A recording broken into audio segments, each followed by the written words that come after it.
Hi friends, ఈరోజు మనం Indian సొసైటీలో భాగంగా 9వ పాఠ్యాంశమైన మహిళల గురించి ఈరోజు తెలుసుకున్నాం. గ్రూప్ 2లో భాగంగా 1 లేదా 2 ప్రశ్నలు వచ్చే అవకాశం ఉంది. అంతర్జాతీయ మహిళా దినోత్సవం ఎప్పుడు జరుపుకుంటారో? మార్చి 8. 1911లో ఏ జర్మనీ మహిళ ఆధ్వర్యంలో మొదటిగా కోపెన్హేగన్లో మహిళా దినోత్సవం జరిగింది? కార్లా జిట్కిన్ ఆధ్వర్యంలో జరిగింది. 2011 జనాభా లెక్కల ప్రకారం భారతదేశంలో మహిళా జనాభా ఎంత? 58.75 కోట్లు. 2011 జనాభా లెక్కల ప్రకారం భారతదేశంలో మహిళా అక్షరాస్యత ఎంత? 65.46%. 2011 జనాభా లెక్కల ప్రకారం భారతదేశంలో లింగ నిష్పత్తి ఎంత? 10/943. 2011 జనాభా లెక్కల ప్రకారం భారతదేశంలో మాతా మరణాల రేటు ఎంత? 178, లక్షకు 178. 2011 జనాభా లెక్కల ప్రకారం ఆంధ్రప్రదేశ్లో మహిళా జనాభా ఎంత? 2.24 కోట్లు. 2011 జనాభా లెక్కల ప్రకారం ఆంధ్రప్రదేశ్ మహిళా అక్షరాస్యత ఎంత? 67.35%. 2011 జనాభా లెక్కల ప్రకారం ఆంధ్రప్రదేశ్ లింగ నిష్పత్తి ఎంత? 10/997. 2011 జనాభా లెక్కల ప్రకారం ఆంధ్రప్రదేశ్లో మాతా మరణాల రేటు లక్షకు 92. మహిళలకు చట్టసభల్లో వాటా గురించి ఇప్పుడు తెలుసుకుందాం. దేశ జనాభాలో మొత్తం మహిళా జనాభా వాటా ఎంత? 49%. దేశంలో మొత్తం ఓటర్లలో మహిళా ఓటర్ల సంఖ్య ఎంత? 39.5 కోట్లు. లోక్సభకు ఎన్నికయ్యే మొత్తం సభ్యుల సంఖ్య ఎంత? 543. 16వ లోక్సభకు ఎన్నికైన మొత్తం మహిళల సభ్యుల సంఖ్య ఎంత? 64. 16వ లోక్సభ మొత్తం సభ్యులలో మహిళల శాతం ఎంత? 11.8%. 17వ లోక్సభకు ఎన్నికైన మొత్తం మహిళా సభ్యుల సంఖ్య ఎంత? 78. 17వ లోక్సభ మొత్తం సభ్యులలో మహిళల శాతం ఎంత? 14.58%. ఇండియాలోని రాజ్యసభలో ఎంతమంది మహిళలు కలరు? 33, 13.9%. దేశంలో అసెంబ్లీలో అధికంగా మహిళా ప్రతినిధులు గల రాష్ట్రాలు ఏవి? 1 ఛత్తీస్గఢ్ 14.4%. 2వ స్థానంలో పశ్చిమ బెంగాల్ 13.7%. జెనీవా కేంద్రంగా పనిచేస్తున్న ఐపియు ఇంటర్ పార్లమెంటరీ యూనియన్ 2022 రిపోర్టు ప్రకారం చట్టసభలలో మహిళలకు అధిక ప్రాతినిధ్యం ఇస్తున్న దేశం ఏది? 1వ స్థానంలో రువాండా 61.3%. 2వ స్థానంలో క్యూబా. ప్రపంచవ్యాప్తంగా 2023 జనవరి 1 నాటికి మహిళా పార్లమెంటేరియన్ల సగటు శాతం ఎంత? 26.5%. ప్రపంచవ్యాప్తంగా 2023 జనవరి 1 నాటికి ఎగువ సభలో అత్యధిక మహిళా ప్రతినిధులు గల దేశం ఏది? ఆస్ట్రేలియా 56.6%. 2023 మే నాటికి ఆంధ్రప్రదేశ్లోని మొత్తం మహిళా శాసనసభ్యుల సంఖ్య ఎంత? 15, 8.5%. 2023 మే నాటికి ఆంధ్రప్రదేశ్లో మొత్తం మహిళా శాసన మండలి సభ్యుల సంఖ్య ఎంత? 6, 10.3%గా ఉన్నారు. ఆంధ్రప్రదేశ్లోని మొత్తం మహిళా ఓటర్ల సంఖ్య ఎంత? 1.84 కోట్లు. దీని శాతపరంగా చూస్తే 50.3%. ఇప్పుడు మనం మహిళలు రిపోర్టుల గురించి తెలుసుకున్నాం. ప్రపంచ లింగ వ్యత్యాస రిపోర్టును జూలై 13, 2022న ప్రచురించినది ఎవరు? ప్రపంచ ఆర్థిక వేదిక ప్రచురించడం జరిగింది. ప్రపంచ లింగ వ్యత్యాస రిపోర్టులో 146 దేశాల లింగ వ్యత్యాసాన్ని పరిగణలోకి తీసుకొని దేనిని ఆధారంగా నివేదిక ఇస్తారు? లింగ వివక్షతని ఆధారంగా చేసుకొని. దీనిలోని స్కోరు 0 నుండి 1 వరకు ఉండును. ప్రపంచ లింగ వ్యత్యాస రిపోర్టు నివేదికలో పరిగణలోకి తీసుకునే చరరాశులు ఏవి? 4 అంశాలు ఉంటాయి. 1 ఆర్థిక భాగస్వామ్యం అండ్ అవకాశాలు. 2 ఆరోగ్యం అండ్ మనుగడ. 3 విద్యా సంబంధిత నైపుణ్యం. 4 రాజకీయ సాధికారిత. ప్రపంచ లింగ వ్యత్యాస సూచి నివేదిక 2022లో మొదటి స్థానంలో ఉన్న దేశం ఏది? 1 ఐస్లాండ్, 2 ఫిన్లాండ్. 2022లో ఇండియా యొక్క స్థానం 135. 2 లింగ అసమానత సూచి. యుఎన్డిపి వారు 2010 నుండి జీడిఐ మరియు జీఈఎంనకు బదులుగా దేనిని ప్రవేశపెట్టారు? జెండర్ ఇన్క్వాలిటీ ఇండెక్స్ను ప్రవేశపెట్టారు. జిఐఐ స్కేల్ ఏ మధ్యన ఉంటుంది? 0 నుంచి 1 మధ్య ఉంటుంది. లింగ అసమానత సూచీలో ఎన్ని అంశాలు మరి ఎన్ని సూచికలు ఉంటాయి? 3 అంశాలు ఉంటాయి. 1 శ్రామిక మార్కెట్, 2 సాధికారిత, 3 ప్రత్యుత్పత్తి ఆరోగ్యం. ఈ 3 అంశాలు ఉంటాయి. 5 సూచీలు ఉంటాయి. అందులో 1 శ్రామికుల భాగస్వామ్యం రేటు, 2 విద్యా స్థాయి, 3 పార్లమెంటు ప్రాతినిధ్యం, 4 కౌమార దశలో సంతానం పొందే స్థాయి, 5 ప్రసూతి మరణాలు. లింగ అసమానత సూచి 2021లో మొదటి స్థానంలో ఉన్న దేశం ఏది? 1వ స్థానంలో డెన్మార్క్, 2వ స్థానంలో నార్వే. భారతదేశం యొక్క స్థానం 122వ స్థానం. 3 లింగ అభివృద్ధి సూచి జీడిఐ. యుఎన్డిపి వారు హెచ్డిఆర్లో భాగంగానే దేనిని రూపొందించారు? జెండర్ డెవలప్మెంట్ ఇండెక్స్ని రూపొందించారు. లింగ అభివృద్ధి సూచీలో మహిళలకు సంబంధించిన అంశాలు ఏమి పేర్కొన్నారు? 3 అంశాలు పేర్కొన్నారు. 1 స్త్రీల ఆయు ప్రమాణం, 2 స్త్రీల విద్యాస్థాయి, 3 స్త్రీల జీవన ప్రమాణ స్థాయి. లింగ అభివృద్ధి సూచి స్కేలు ఏ మధ్యలో ఉండును? 0 నుంచి 1 మధ్యలో ఉండును. 4 మదర్ ఇండెక్స్ 2015.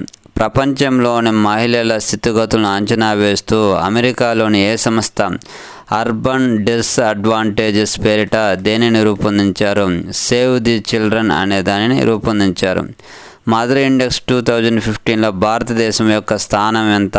140వ స్థానం. మదర్ ఇండెక్స్ 2015ను వేటిని ఆధారంగా ఉపయోగిస్తూ నివేదికను రూపొందించారు? తల్లి ఆరోగ్యం, పిల్లల శ్రేయస్సు, విద్య, ఆర్థిక, సామాజిక, రాజకీయ స్థితిగతులని ఆధారంగా ఉపయోగిస్తూ నివేదికను రూపొందించారు. ఇప్పుడు మనం కొన్ని ముఖ్యమైన పదాల గురించి తెలుసుకుందాం. ఒక సమూహానికి చెందిన ప్రజలలో నాటుకుపోయిన ఆలోచనలను అంచనా సమూహమే స్టీరియోటైపీ అంటారు.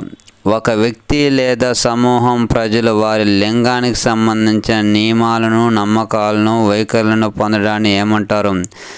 లింగ సహజీకరణం అంటారు. లింగ సమానత్వ అంశాలపై వ్యక్తులలో అవగాహన పెంపొందించి నడవడికను మార్పు చెందడమే ఏమంటారు? లింగ సంవేదీకరణం అంటారు. స్త్రీ పురుషుల మధ్య ఉండే జీవ సంబంధ తేడాను ఏమంటారు? సెక్స్ అంటారు. ఒక ప్రాంతం లేదా సంస్కృతిలో నిర్మించబడిన స్త్రీ పురుషుల యొక్క పాత్రలు, బాధ్యతలను ఏమంటారు? జెండర్. ఇప్పుడు మనం హిందూ స్త్రీ అంతస్తు గురించి తెలుసుకున్నాం.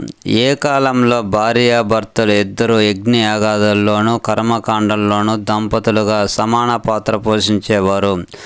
ఋగ్వేద కాలం. దీనినే తొలివేద కాలం కూడా అంటారు.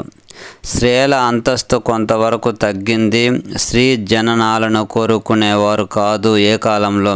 అథర్వణ వేదకాలంలో. దీనినే మలివేదకాలం అంటారు. రామాయణంలోనూ మహాభారతంలోనూ స్త్రీల అంతస్తు వివరించడం ఏ కాలంలో జరిగింది? ఇతిహాస కాలంలో. రాముని తల్లి కౌసల్య ఏ యాగాన్ని నిర్వహించింది? సృష్టి యాగం. స్త్రీలను గౌరవించాలని, స్త్రీలు సుఖంగా ఉన్న చోట అన్ని విధాల సుఖశాంతులు ఉంటాయని ఎవరు పేర్కొన్నారు? మను. స్త్రీకి అదుపు లేని స్వేచ్ఛ, స్వాతంత్ర్యం ఇవ్వకూడదు అని అన్నవారు ఎవరు? వాత్సాయనుడు. బాల్య వివాహాలు ప్రోత్సహించాడు. స్త్రీలకు ఆస్తి హక్కు నిర్ణయించాడు. నియోగ పద్ధతి అంగీకరించిన వారు ఎవరు? గౌతముడు. స్త్రీలకు స్వేచ్ఛను అంగీకరించలేదు. స్త్రీలకు ఆస్తి హక్కును నిరాకరించిన వారు ఎవరు? బౌద్ధాయనుడు. స్త్రీ స్వేచ్ఛకు ఆటంకాలు, ప్రతిబంధకాలు ఏర్పాటు చేశాడు. పాతివ్రత్యమును విధిగా పాటించాలని ప్రబోధించిన వారు ఎవరు? అపస్తంభుడు. భూమిపై గల ధర్మాలన్నిటి రూపమే స్త్రీలు అని పేర్కొన్నవారు ఎవరు? అగ్నివల్కుడు. స్త్రీ స్వేచ్ఛ సమాజంలో తిరగడానికి అంగీకరించలేదు, విడాకులు కానీ వితంతు పునర్వివాహాలు అంగీకరించలేదు అన్నవారు ఎవరు? కౌటిల్యుడు. ఎవరి కాలంలో హిందూ స్త్రీలకు విద్యా అవకాశాలు తక్కువగా కలవో? బ్రిటిష్ పరిపాలనా కాలంలో. ఎప్పుడు విద్యా సంస్థల్లోనూ ఉద్యోగుల్లోనూ స్త్రీలకు ప్రత్యేక స్థానాలు కేటాయించారు? స్వతంత్ర అనంతరం. పంచాయతీ ఎన్నికల్లో 33% రిజర్వేషన్లు ఇవ్వడం జరిగింది. కొన్ని రాష్ట్రాల్లో ఎంత శాతం రిజర్వేషన్లు ఇవ్వడం జరిగింది? 50%. పార్లమెంటు అసెంబ్లీ స్థానాల్లో కూడా 33% రిజర్వేషన్ల కొరకు ఉద్దేశించిన ఎన్నో రాజ్యాంగ సవరణ బిల్లు పార్లమెంట్లో ఉన్నది. 108వ రాజ్యాంగ సవరణ బిల్లు ప్రజెంట్ ఉన్నది. ముస్లింల సమాజంలో స్త్రీ అంతస్తు గురించి ఇప్పుడు తెలుసుకుందాం. స్త్రీకి ఆస్తి హక్కు కల్పించడం ఇస్లాం మతం చేసిన గొప్ప సేవలో ప్రధానమైనది అని తెలిపిన వారు ఎవరు? కెఎం కపాడియా. ముస్లింలో విడాకులు కోరే స్వేచ్ఛ ఉంది. అన్యాయపు విడాకుల వివాహానికి ఏ రూపంలో స్త్రీకి రక్షణ చట్టం ఉంది? మోహర్. సంపన్న కుటుంబాలు ఏ పద్ధతిని అలవర్చుకున్నారు? పరదా పద్ధతి. మహమ్మద్ ప్రవక్త స్త్రీకి ఆపాదించిన సామాజిక అంతస్తు అతిహీనమైనదని తెలిపిన వారు ఎవరు? విలియం మూర్. ముస్లిం సమాజంలో ఇండియాలోని మొదటి టీచర్ ఎవరు? ఫాతిమా షేక్. ముస్లిం సమాజంలో విద్య కోసం, మహిళా సాధికారత కోసం ప్రయత్నించిన మహిళ ఎవరు? ఫాతిమా షేక్. ఇప్పుడు మనం క్రైస్తవ సమాజంలో గల స్త్రీ అంతస్తు గురించి తెలుసుకున్నాం. క్రైస్తవుల స్త్రీల పట్ల వివక్షత చూపించిన వారు ఎవరో? ఫాదర్లు. క్రైస్తవ స్త్రీకి భర్త మరణాంతరం ఆస్తి సంక్రమణ హక్కు గురించి ఏ వారసత్వ చట్టం తెలియజేస్తుంది? భారతీయ వారసత్వ చట్టం 1925. స్త్రీకి మత పెద్దగా ఉండే సంస్కారాలు కొనసాగించు అర్హత పురుషునితో సమానంగా కల్పించబడినది ఎందులో? సిక్కు స్త్రీ అంతస్తు. పురాతన ఇరానియన్ సమాజపు పార్సీ స్త్రీ అంతస్తు ఏ స్థాయిలో ఉండేది? నిమ్న స్థాయి. లింగ అసమానతలకు గల కారణాల గురించి ఇప్పుడు తెలుసుకున్నాం. లింగ అసమానత ప్రపంచవ్యాప్తంగా ఉందని పేర్కొన్నవారు ఎవరో? లోర్బర్. పితృస్వామ్య సమాజ వ్యవస్థలో తండ్రి బలమైన వ్యక్తిగా ఉంటాడని తెలిపినది ఎవరు? సిల్వియా వాల్చి. 1985లో లింగ నిర్ధారణ, లింగ ఎంపికకు వ్యతిరేక వేదిక forum against sex determination and sex selection ఎక్కడ ఏర్పడింది? బొంబాయిలో ఏర్పడింది. సభలు, సదస్సుల గురించి ఇప్పుడు తెలుసుకున్నాం. అఖిల భారత మహిళా సదస్సు 1926 దీనిని నిర్వహించిన సంస్థలు ఏవి? జాతీయ మహిళా మండలి, భారత మహిళా సంస్థ నిర్వహించడం జరిగింది. ఐక్యరాజ్య సమితి మహిళా సదస్సు ఎప్పుడు నిర్వహించడం జరిగింది? 1946. ఐక్యరాజ్య సమితి ఏ ఆర్టికల్ ప్రకారం మహిళలపై వివక్షత ఉండరాదు అని తెలియజేయడం జరిగింది? ఆర్టికల్ 8. మొదటి అంతర్జాతీయ మహిళా సదస్సు ఎక్కడ నిర్వహించారు? మెక్సికోలో 1975. బీజింగ్ సదస్సు 1995. ఐక్యరాజ్య సమితి 1975 జూలై తర్వాత ఒక దశాబ్ద కాలాన్ని ఏ విధంగా ప్రకటించింది? అంతర్జాతీయ స్త్రీ దశాబ్దంగా ప్రకటించింది. మహిళల ఆర్థిక దుస్థితి, స్త్రీ విద్య, ఆరోగ్యం, స్త్రీల పట్ల హింస మొదలైన 12 అంశాల గురించి ఏ సదస్సులో చర్చించారు? 1985 నైరోబి అంతర్జాతీయ మహిళా సదస్సులో చర్చించారు. దక్షిణాఫ్రికాలోని ఏ సదస్సులో స్త్రీల పట్ల సాగుతున్న వివక్షత, అసమానతలు మొదలైన వాటి గురించి చర్చించారు? డర్బన్ సదస్సు 2000. మన దేశంలో మొదటి మహిళా జాతీయ సదస్సు 1980లో ఎక్కడ జరిగింది? బొంబాయిలో జరిగింది. ఇప్పుడు మనం ఎకో ఫెమినిజం గురించి తెలుసుకున్నాం. పర్యావరణ పరిరక్షణ ఉద్యమాలలో మహిళల యొక్క పాత్ర విస్మృతిని ఏమంటారో ఎకో ఫెమినిజం అంటారు. ఎకో ఫెమినిజం అనే పదాన్ని మొట్టమొదటిగా 1974లో ఫ్రెంచ్ రచయిత ఎవరు రూపొందించారు? Francoise d'Eaubonne. Eco feminism ప్రముఖ నాయకుడు ఎవరు? మరియా మిస్ గ్రేటా గార్డ్, ఇవాన్ బ్లోండ్లా. ఈ శాస్త్రవేత్తలు ఎకో ఫెమినిజంలో ముఖ్య నాయకులు. వందనా శివ తన గ్రంథమైన ఏ గ్రంథంలో స్త్రీలపై పురుషులు ప్రకృతిపై పితృస్వామ్య సంస్కృతి ప్రాబల్యం ఎక్కువ ధోరణిలో వివరించారు? Staying a living women ecology and development అనే దానిలో వివరించారు. వివిధ ఉద్యమాలలో స్త్రీలు నిర్వహించిన పాత్రలు స్త్రీలు మరియు ప్రకృతిని పరిరక్షించడం కోసమే జరిగినవే అని ఎకో ఫెమినిస్ట్ ఎవరు పేర్కొన్నారు? సుసాన్ ఏ మాన్ అనే శాస్త్రవేత్త పేర్కొన్నాడు. 1974లో the status of women in India అను నివేదిక ఎవరు రూపొందించారు? వీణా మజుందార్. సమకాలీన స్త్రీ ఉద్యమ సంస్థల గురించి ఇప్పుడు తెలుసుకుందాం. పశ్చిమ బెంగాల్లో ఎవరు స్థాపించిన మహిళా సమితుల వల్ల దేశంలో చాలా ప్రాంతాల్లో మహిళా ఉద్యమ సంస్థలు ఏర్పడినవి. సరోజిని నళిని దత్ ఏర్పాటు చేసిన సంస్థలు. ఉమెన్ అండ్ సొసైటీ ఇన్ ఇండియాలో స్త్రీ సంస్థలు 6 రకాలుగా వర్గీకరించిన వారు ఎవరు? నీరా దేశాయ్. 1972లో గుజరాత్లో సెల్ఫ్ ఎంప్లాయిడ్ ఉమెన్స్ అసోసియేషన్ సేవ ఎవరు ఏర్పాటు చేశారు? ఇలా భట్. స్వయం ఉపాధి గల మహిళల యొక్క సామాజిక ఆర్థిక అభివృద్ధికి తోడ్పడేది ఏది? Self employment women's association. 1978లో తమిళనాడులో వర్కింగ్ ఉమెన్స్ ఫోరం WWF ఎవరు ఏర్పాటు చేశారు? జై అరుణాచలం. మహిళల ఆర్థిక అవసరాలను తీర్చుటకు ఆరోగ్యంపై అవగాహన కల్పించుటకు కృషి చేస్తున్నది ఏది? Work women's forum. 1973లో మహారాష్ట్ర కేంద్రంగా యునైటెడ్ ఉమెన్స్ యాంటీ రైజ్ ఫ్రంట్ను ఎవరు ఏర్పాటు చేశారు? మృణాల్ గోర్, అహల్య రాల్మేకర్ వంటి వారు ఏర్పాటు చేశారు. ద్రవ్యోల్బణం ధరల పెరుగుదలకు వ్యతిరేకంగా ఉద్యమించినది ఏది? United women's anti rise front ఉద్యమం చేసింది. United women's anti rise front ఉద్యమం 1974లో గుజరాత్లో ఏ విధంగా వ్యాప్తి చెందినది? నవ నిర్మాణ ఉద్యమం. 1990లో ఆంధ్రప్రదేశ్లో నెల్లూరులో జరిగిన ఉద్యమం ఏది? స్వయం ప్రతిపత్తి ఉద్యమం. దీనిని యాంటీ ఎరాక్ ఎజిటేషన్ అంటారు. 1972లో మహారాష్ట్ర శబదా అను గ్రామంలో ఏది ఏర్పాటైంది? శ్రామిక సంఘటన. భూస్వామ్య వ్యవస్థకు వ్యతిరేకంగా ఏ ఉద్యమం జరిగింది? శబదా ఉద్యమం జరిగింది. ఫెమినిజంకు అనుకూలంగా ఈవ్ టీజింగ్కు వ్యతిరేకంగా జస్మిన్ పతేజా ఆధ్వర్యంలో ఏ ఉద్యమం సాగింది? బ్లాంక్ నోస్ ఉద్యమం 2013. లైంగిక వేధింపులకు వ్యతిరేకంగా ప్రపంచవ్యాప్తంగా జరుగుతున్న ఉద్యమం ఏది? మీటూ ఉద్యమం 2018. మీటూ ఉద్యమం 2018 మొదటిసారిగా ఎవరి ఆధ్వర్యంలో స్థాపించబడింది? తరానా బెర్క్ ఆధ్వర్యంలో స్థాపించడం జరిగింది. మీటూ ఉద్యమం 2018 ఏ మహిళ హ్యాష్ట్యాగ్తో ప్రపంచవ్యాప్తంగా వెలుగులోకి వచ్చింది? అలీసా మిలాన్ అనే మహిళ. డెవలప్మెంట్ ఫెమినిస్ట్ ఆధ్వర్యంలో పితృస్వామ్యక వ్యవస్థ లింగ వ్యత్యాసాలకు వ్యతిరేకంగా జరుగుతున్న ఉద్యమం ఏది? వాల్ ఆఫ్ ప్రొటెస్ట్ ఉద్యమం 2019. వాల్ ఆఫ్ ప్రొటెస్ట్ ఉద్యమం 2019.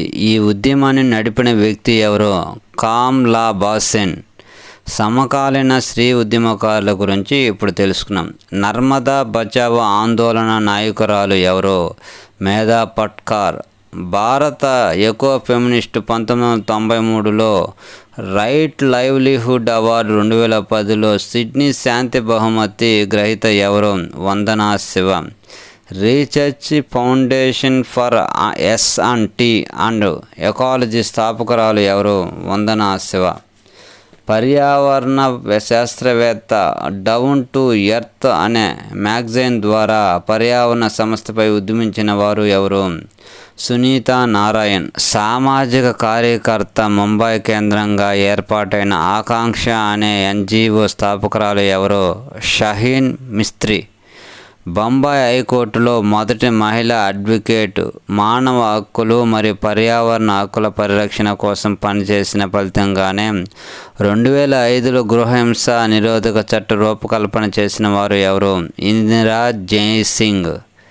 మానవ హక్కుల కార్యకర్త. నిర్భయ సంఘటన ఫలితంగా 2013లో వచ్చిన న్యాయ నేర చట్టం, బాలలకు సంబంధించిన ఫోక్సో చట్టం డ్రాఫ్టింగ్లో కీలక పాత్ర వహించిన వారు ఎవరు? వృందా గ్రోవర్. తప్పనిసరిగా పనిచేసే మహిళలకు టాయిలెట్స్ అందుబాటులో ఉండాలి, రైట్ టు సిట్ అనే ఉద్యమాన్ని ఎవరు చేపట్టారు? విజు పెంకుట్ వారు చేపట్టారు. మానవ హక్కుల కల్పన కోసం, బాల కార్మిక వ్యవస్థకు వ్యతిరేకంగా, గృహహింసకు వ్యతిరేకంగా సామాగ్ని సేవా ఉద్యోగ్ ట్రస్ట్ అనే పేరు మీద ఎవరు ఉద్యమించారు? ప్రమీలా నేసర్గి. భూమాత బ్రిగేడ్ మరియు భూమాత ఫౌండేషన్ స్థాపకురాలు ఎవరు? తృప్తి దేశాయ్. దేవాలయ గర్భగుడిలోకి మహిళల ప్రవేశం కోసం ఉద్యమించినది ఎవరు? తృప్తి దేశాయ్.